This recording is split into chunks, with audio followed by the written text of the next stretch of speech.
study session 11, Islamic Scholasticism, Al-Shari, Avicenna, Averroes, and Algazel. Introduction. In this lecture, you will learn about scholasticism, especially Islamic scholasticism. Generally speaking, scholasticism is a method of critical thought which dominated teachings by the academics, scholastics or schoolmen of medieval period, especially their program of employing the method of articulating and defending dogma in an increasingly pluralistic context. Not so much of a philosophy or theology as a method of learning, scholasticism places a strong emphasis on dialectical reasoning to extend knowledge by inference and to resolve contradictions. The term scholasticism is often associated with the medieval theological and philosophical system of learning based on the authority of St. Augustine and other leaders of the early Christian church, and on the works of Aristotle. In a sense, this is evident in the school men's attempt to bridge the gap between religion and reason. Learning outcomes. At the end of this study session, you should be able to describe the thought system or orientation that influenced Islamic scholasticism. State the idea central to the notion of Islamic scholasticism. Describe the major accomplishments of Al-Shari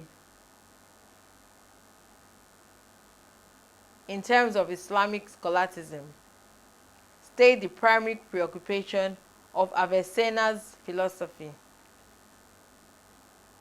Describe Averroes' position on faith and reason.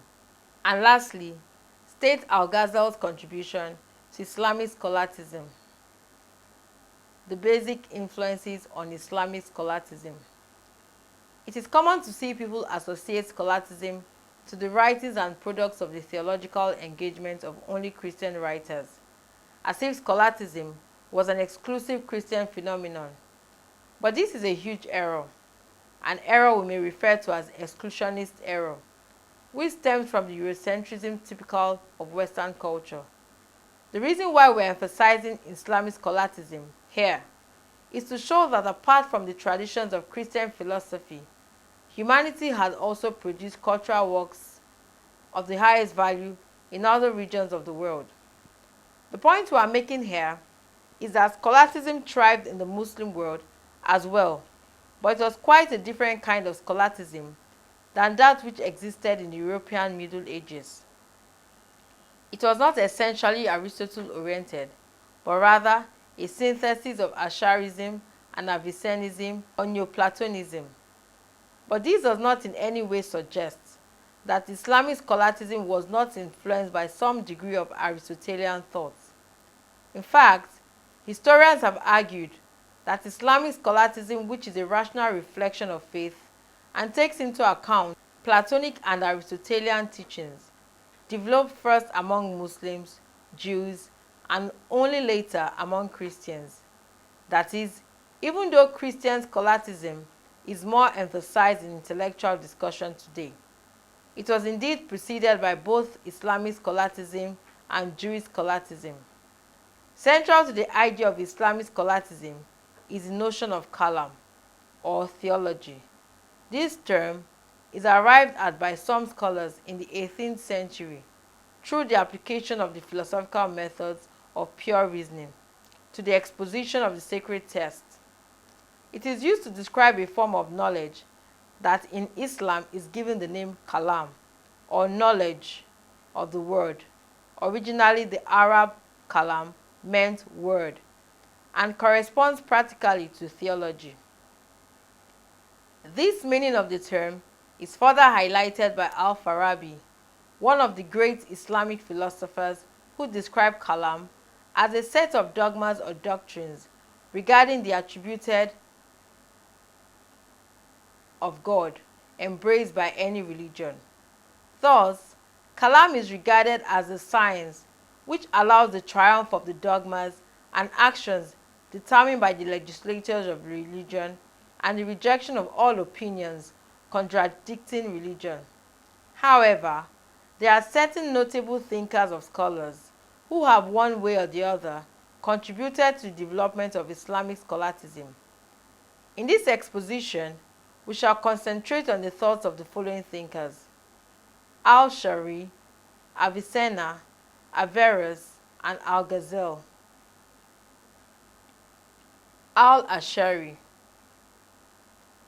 Al-Ash'ari is regarded as the founder of Orthodox, that is Muslim scholasticism. He was a deeply revered scholar of the Quran. Born around 873 in Basra, he belonged to the school of the Mu'tazilites and defended their positions in his early writings. However, during the later period of his life, he changed his opinion about the beliefs of the Mu'tazilites. He was a deeply revered scholar of the Quran, born around 873 in Basra, and defended their position in his early writings. However, during the later period of his life, he changed his opinion about the beliefs of the Mu'tazilites. He attempted to unearth the profound heterodoxy which subsumes in the doctrines and teachings of the Mu'tazilites. The basic error of this sect was that of using reason and philosophy to excess in their interpretation of the Quran. This led them to negate the attributes of Allah and predestination and pre-existence, not creation, of the Quran. In order to achieve this aim, he completed a work entitled Maqalat al-Islamiyyin, which is divided into three parts.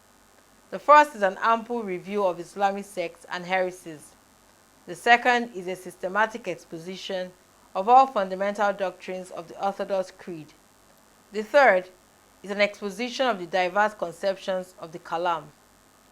Thus, our interest is on how his thoughts and philosophical thinking has contributed to the development of Islamic scholasticism. As a scholar of the Quran, Al-Ash'ari follows a middle road between literal or fundamentalist interpretation, which had prevailed until the advent of Mu'tazilites. He rejected the former because it is infected with anthropomorphism, and condemns the second because it leads to agnosticism. He defends the reality of God's attributes, but in order to recognize them, he excludes the possibility of literally interpreting the Quran. Al-Ash'ari refuses to subject the truth of Islamic creed to reason's scrutiny, as if reason were to possess a criterion superior to that of faith in order to discern truth from falsity. He maintains that faith excludes the possibility of using reason as such criterion, because faith affirms that Allah is invisible, supersensible, mysterious, and omnipotent. What Al-Ash'ari hopes to achieve was to make some kind of separation between the spiritual or religious from the rational or speculative. Avicenna. Avicenna was born at Bukhara in Central Asia in 980. His father was a high functionary in the Islamic government of the Samanid dynasty. He's probably the most influential philosopher of the pre-modern era. He's often regarded primarily as a metaphysical philosopher or being who was concerned with understanding the self-existence in the world in relation to its contingency. Avicenna's philosophy is an attempt to construct a coherent and comprehensive system that accords with the religious exigencies of Muslim culture. As such, he may be considered to be the first major Islamic philosopher. The philosophical space that he articulates for God as a necessary existence lays the foundation for his theories of the soul, intellect, and cosmos.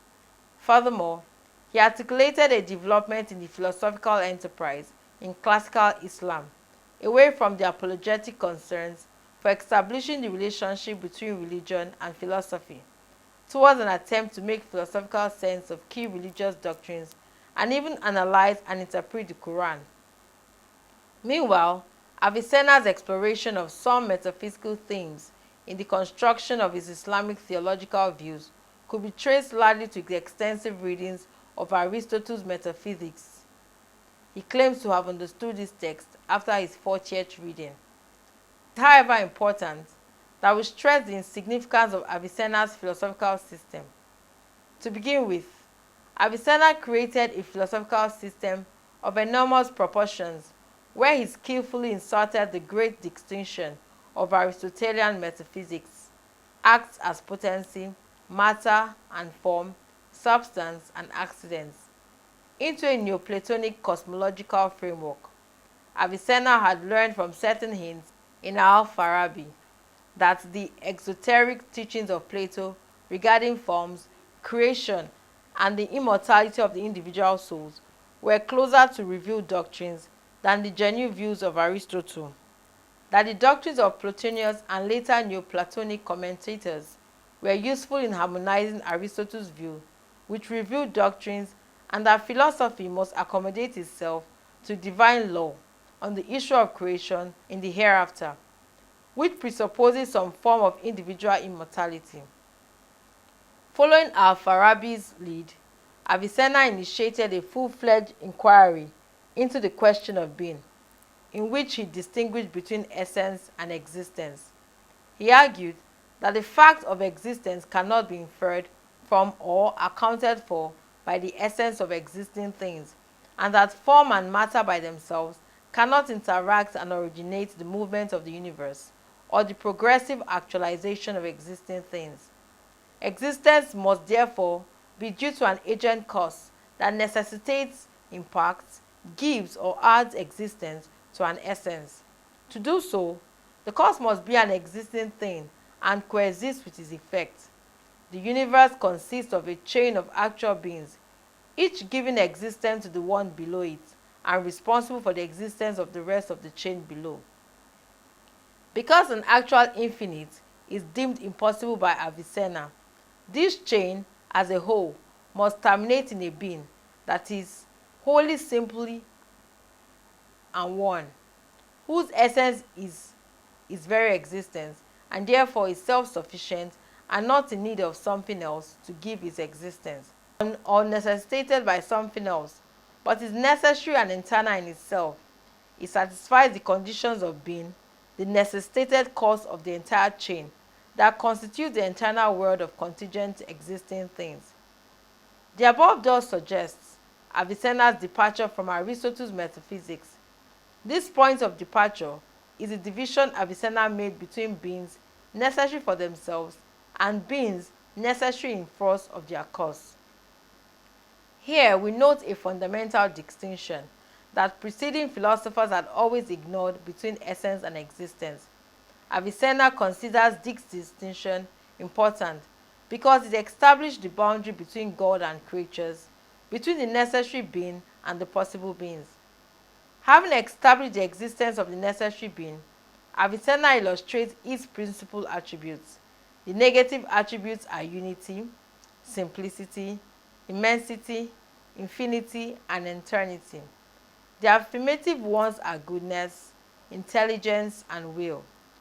He, however, concluded that the world comes from the necessary being in a spontaneous way.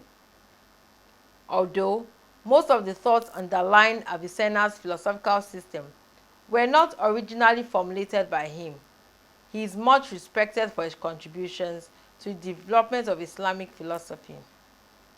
Averroes.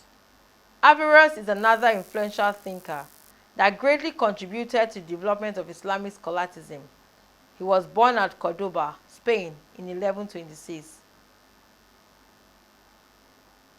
As a youth, Averroes was very studious as he completed his education in theology, law, medicine, mathematics, astronomy, and philosophy. Like other schoolmen within the medieval period, Averroes was also deeply influenced by Aristotle. In fact, it was reported that he took to an in-depth study of the works of Aristotle from the 20th year of his life, which sort of explains why he is popularly referred to as Aristotle's commentator par excellence. Between 1169 and 1195, he wrote summaries and middle and long commentaries, often two or all three kinds on the same work. Aristotle's Politica was inaccessible to Averroes. Therefore, he wrote a commentary on Plato's Republic. which is both a paraphrase and a middle commentary in form. All of Averroes' commentaries are incorporated in the Latin version of Aristotle's complete works. They are extant in the Arabic original or Hebrew translations or both, and some of these translations serve in place of the presumably lost Arabic originals, e.g., the important commentaries on Aristotle's Nicomachean Ethics, on take two, and on Plato's Republic. Averroes' commentaries exerted considerable influence on Jews and Christians in the following centuries. His clear, penetrating mind enabled him to present competently Aristotle's thoughts and to add considerably to his understanding. There are certain themes that emanate from many of Averroes' writings which are of interest to us in this lecture, and they include his thoughts on reason and faith, the importance of study of philosophy to Islam, and theories about the world and man. In what follows, we shall attempt an analysis of these aspects of his intellectual contributions and its concerns Islamic scholasticism. Averroes subscribed more to Aristotle's philosophy. We find his thoughts on reason and faith inclined towards the thought of St. Thomas Aquinas. Regarding the relation of these two ideological dispositions, Averroes believed that both reason and faith are needed in order to arrive at an appreciable understanding of religious tenets. For instance, understanding issues about the relation, content of the law, and truth. This clearly shows that Averroes was much interested in reconciling his devoted Islamic faith with Aristotelian philosophy. Meanwhile, his discussion on the relations between the concept of truth and faith has been likened to the double theory of truth.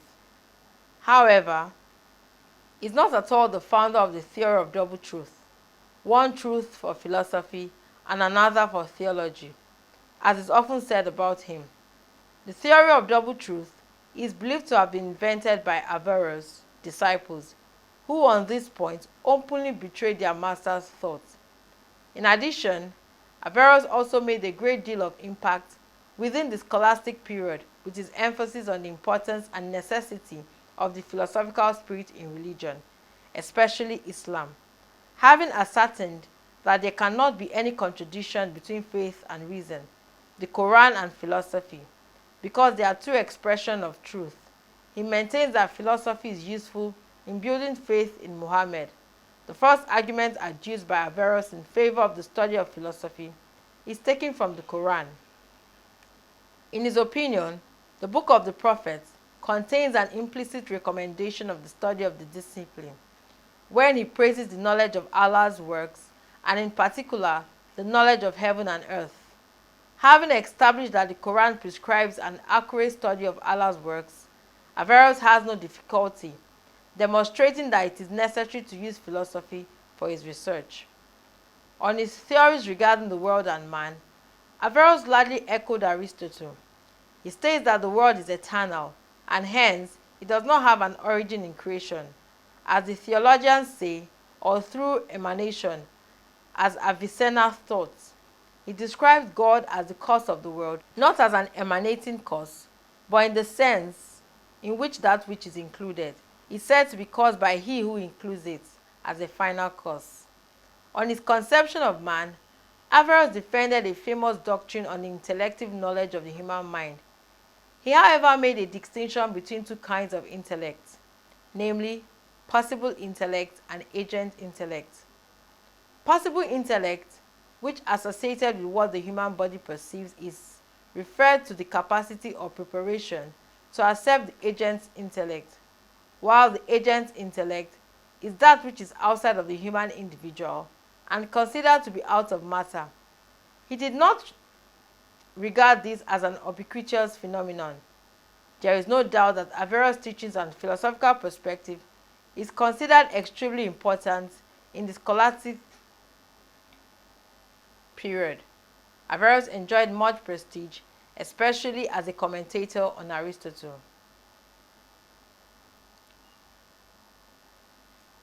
Al-Ghazali. Al-Ghazali is an important Islamic scholar. is considered to be the greatest Muslim after Muhammad. Among the Orthodox Muslims, he enjoys a place and authority similar to those of Thomas Aquinas among Catholics. Al-Ghazali was born in Tus, in northeast Iran around 1059, almost a century before Averroes. It is important to note that in his defense of philosophy, Averroes particularly took into account the criticism of Al-Ghazali. As a faithful to the Islamic religion, Averroes made a great deal of contribution to the fashioning and propagation of lofty Muslim ideals. His contributions can be looked at from the following perspectives: his critique of philosophy and the description of God's attributes. As a thinker, he was well versed in both Greek and Islamic philosophy. With the benefit of this capacity, he criticized certain Islamic philosophers who he believed were propagating falsehoods as knowledge. One of such scholars to whom he directed his criticism was Avicenna. Al-Ghazali took it upon himself to unmark the errors of philosophers, especially those who have commented on Islamic faith during the period of scholasticism.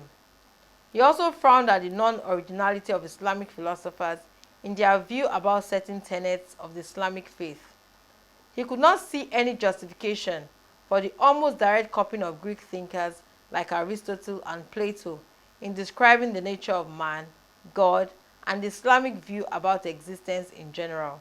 His criticism on this matter was so strong that he concluded that everything transmitted by Avicenna and Al-Farabi, in his opinion, is Aristotle's authentic philosophy, which can be summarily subdivided into three parts. One is to be judged misbelief, the second heresy, and the third must be completely rejected. This, however, does not mean that Al-Ghazali did not consider philosophy useful in the practice of Islam. In actual fact, he agreed that there are some individual aspects of the philosophical discipline that is useful, like mathematics, logic, and politics. These are the areas of philosophy he believes are useful to the believer. But others, especially theodicy, are full of errors and must be completely rejected. Al-Ghazali maintained that there were 20 errors in Avicenna's theodicy, 3 of which make him unfaithful, and the other 17 makes him a heretic. He stated the 3 errors as follows: 1. The error of the negation of the resurrection of the body. 2. The negation that God has direct knowledge. And 3. The affirmation that the universe is pre-existence. For Al-Ghazali, these views are preposterous because none of the Muslims have ever arrived at the presentation of these views. Furthermore, on the description of God's attributes, Al-Ghazali puts forward 2 fundamental doctrines which he thought would reflect God's attributes in Islam. These 2 fundamental doctrines of Islam faith are God's unity, Allah as Allah, and Allah's message, Muhammad is the Prophet. He described God as unique because God is uncaused, without principle. In fact, he is the cause of each dead or living thing. He went further to describe God as the prime principle and final end of each thing. God is one in his essence, without associates, single without anyone like him, Lord without any to oppose him, alone without rival. He is one, eternal without a first, perpetual without principle, perennial without end, always eternal without end, subsistent without creation, continuous without interruption. His description of the nature of God clearly shows the depth of his religious veneration, especially the absolute qualities he described to the nature of God. He also maintained the view that God is omnipotent and omniscience. His science and his will know no limits. This religious veneration also led him to distinguish between 2 levels of faith, namely, the level of the simple faith and the level of the illuminated faith. The end of philosophy was a great loss for Islamic culture and for Islamic humanism, which has continued to decline since the critique of Al-Ghazali.